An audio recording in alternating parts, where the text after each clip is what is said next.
totalmente diferente cuando tiene independencia que cuando tiene la presión del poder político y la presión mediática, sobre todo. Pero un verdadero juego honesto va a ser el mismo, independientemente de las condiciones. Estábamos investigando una red de espionaje político-judicial de magnitudes. Lo que estamos viendo puede perjudicar las relaciones con los Estados Unidos, con Venezuela, con Israel y con la República del Uruguay. These abuses of due process can be considered as political persecution and as an alarming example of lawfare. This is a lawfare, the use of justice to persecute individuals in the name of a political program. He venido a denunciar el derrumbe del Estado de Derecho en mi país. La justicia y las instituciones independientes del Estado han sido intervenidas, violando la Constitución, para poder perseguir a opositores políticos. Lo que acontece en Ecuador se enmarca en la estrategia regional de judicialización de la política, el lawfare que estamos presenciando en varios países de América Latina. Es el propio Estado de Derecho el que está en peligro. Inversión de la carga de la prueba, vulneración del principio de inocencia, condena sin juicio previo, abuso y distorsión de la prisión preventiva y violación sistemática del debido proceso son las herramientas de persecución que utiliza la justicia. Con este lawfare, cuidado con la instrumentalización de la justicia, una utilización indebida del derecho, porque no se puede justificar lo injustificable, lawfare, que ya comienza a ser estudiado académicamente como un nuevo signo perverso de estos tiempos. Con el Ministerio de Transporte y Obras Públicas en el periodo 2012-2016. Doctora, en torno a estos montos, esta presión que recibía por parte de Pamela Martínez, ¿de quién recibía las discusiones Pamela Martínez? ¿Su cliente recibió alguna vez este comentario? Directamente Pamela Martínez. ¿A nombre de ella? A nombre de ella. A nombre de ella, no era a nombre de Correa, de Glass. A nombre de ella. Tampoco es fácil hacerlo con un fiscal en transición que no tiene certeza de qué puede deparar su futuro si es que toma decisiones incorrectas, es realizar. De lo contrario, ¿cómo sustenta el caso? O sea, Glass de alguna manera está preso por la fuerza de las circunstancias, no por las pruebas construidas por la fiscalía.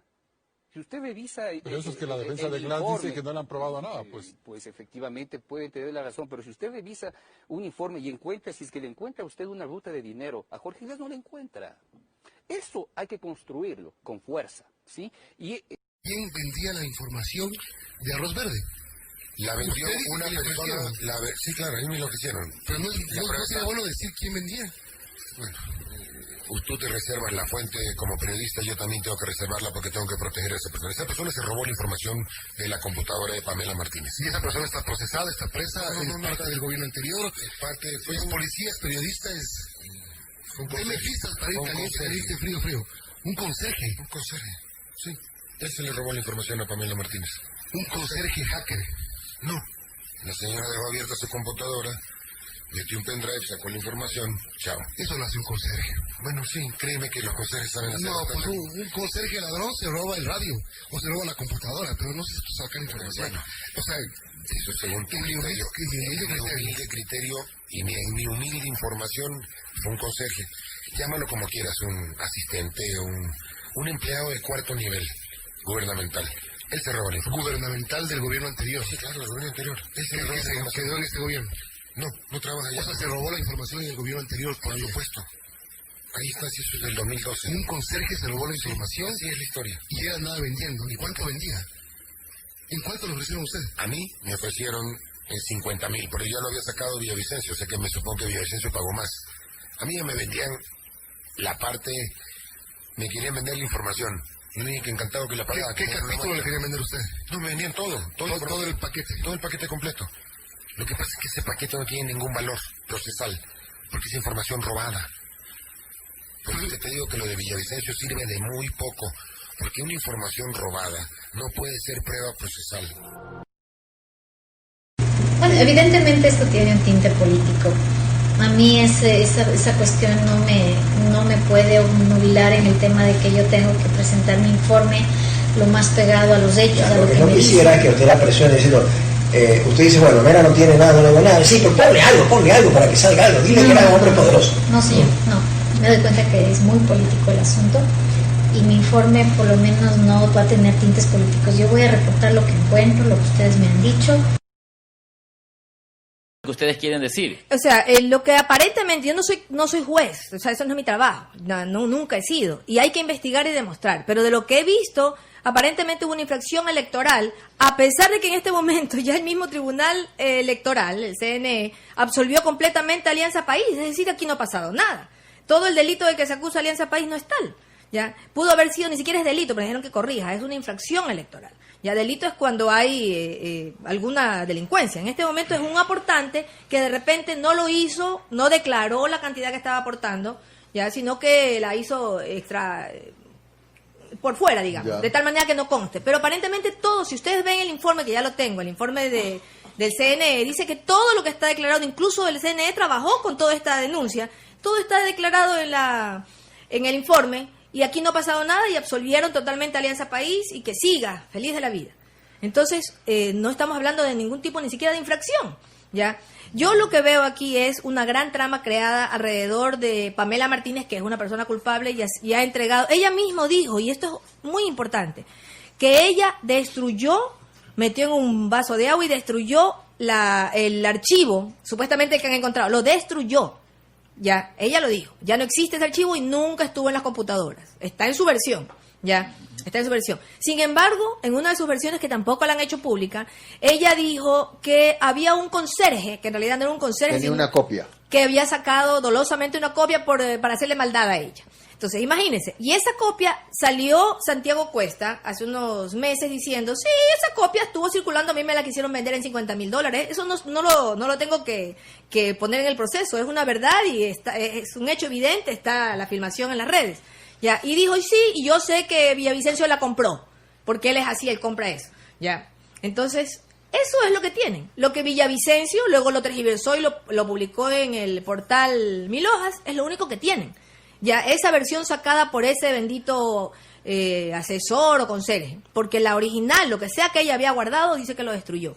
¿Sí comprenden la injusticia en que están cometiendo conmigo, con Alexis y con todos los demás que estamos implicados, y más aún con Correa? Porque hasta irrisorio es que lo único que hayan encontrado es un préstamo que él hizo de su propia cuenta, porque él tenía una cuenta como la tenía Velasco Ibarra y todos esos presidentes que han sido muy benévolos para ayudar a los que necesitaban una cuenta, para darle platita al que necesitaba porque se le rompió la pierna a la hija y era muy pobre por alguna necesidad que se quedó sin trabajo. De esa misma cuenta él prestó y devolvió $6,000.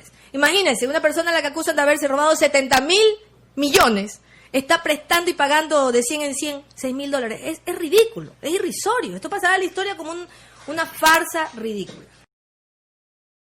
Justicia parcializada, una justicia politizada, y para eso doy ejemplos concretos. Fíjense, por ejemplo, en lo que está pasando en el otorgamiento de las medidas cautelares por la Comisión Interamericana de Derechos Humanos, que son medidas excepcionales. Sin embargo, en los últimos meses en nuestro país se las están dando con frecuencia, y eso dice mucho de nuestro sistema de justicia.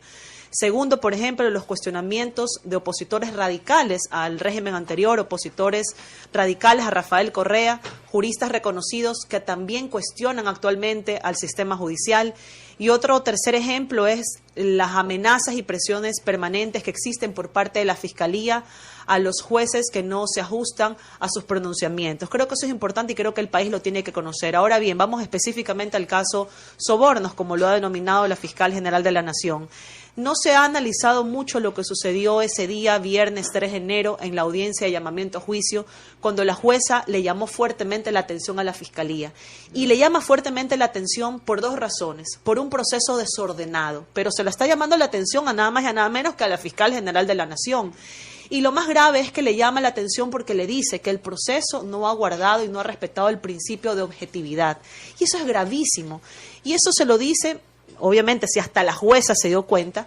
Hay ejemplos concretos, por ejemplo, dentro del proceso, el haber cerrado anticipadamente la instrucción fiscal, el haber dejado, por ejemplo, 2 de los 3 delitos, en este caso dejó cohecho porque es el delito que se puede juzgar en ausencia, y hay obviamente una clara intención de persecución política, es decir, la Fiscalía no dice que deja cohecho porque las actuaciones se ajustan al tipo penal, dice que lo deja porque es el que se puede juzgar en audiencia. En ausencia. En ausencia, perdón. Y otro ejemplo de la falta de objetividad y de imparcialidad de la Fiscalía es, por ejemplo, el no haber permitido ciertas pericias y ciertas diligencias que las partes solicitamos en su momento. Y me refiero, por ejemplo, a la pericia ¿Cuál pidió usted, por ejemplo, y no le fue concedido? Las partes. La pericia del cuaderno de Pamela Martínez, que todo el Ecuador conoce que es un cuaderno que fue escrito mientras ella ya estaba privada de la libertad.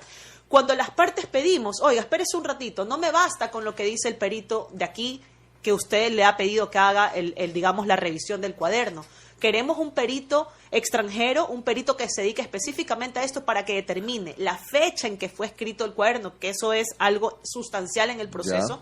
Y luego aparecieron y dijeron, no, el cuaderno fue escrito recién en un vuelo de 30 minutos, en la que constan pues cifras hasta los decimales. Es decir, la señora Martínez pues tiene una memoria y mente privilegiada que se acuerda hasta los decimales.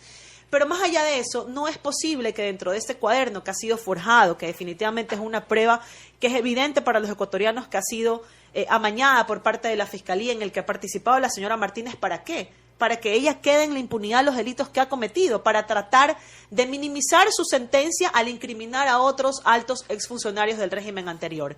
Vamos específicamente al caso de Viviana Bonilla. ¿Qué pasa en mi caso, Jimmy y compañeros y los que me están escuchando? Voy a ser y soy la única procesada en la historia del país que está siendo juzgada por un delito cohecho en este caso, por haber sido candidata a la alcaldía de Guayaquil en el año 2014 y además en una elección que perdí, que es pública.